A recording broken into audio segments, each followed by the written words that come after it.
నమస్తే అందరికి. ఈరోజు సాటర్‌డే. సో, వెంకటేశ్వర స్వామికి వ్రతం చేస్తున్నాను కదా! నేను. ఇది సిక్స్త్ వీక్ అనమాట. ఈరోజు బ్లాక్ డ్రెస్ వేసుకున్నాను అని రాంగ్‌గా కామెంట్ సెక్షన్‌లో కామెంట్ చేయకండి. బికాజ్ శనివారం బ్లాక్ డ్రెస్ వేసుకుంటే మంచిదంట శనీశ్వరుడికి అండ్ వెంకటేశ్వర స్వామి పూజ కూడా వేసుకోవచ్చంట.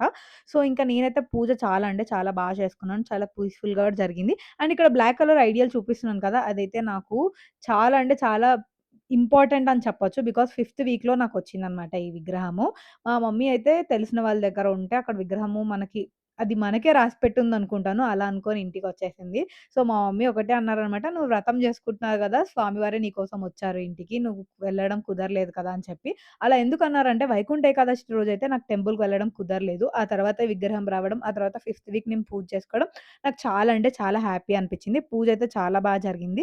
సో, నేనైతే ఈ కైండ్ ఆఫ్ బిలీఫ్స్ అనేదైతే నమ్ముతాను. మీకెలా అనిపిచ్చిందో కామెంట్ సెక్షన్‌లో కామెంట్ చేయడం మర్చిపోకండి. ఇక మన మల్లన్న స్వామికి గూడా పూజైతే జేసేసినాము. ఇంట్లో పూజ తర్వాతనే దేవునికి పూజ స్టార్ట్ జేస్తాం.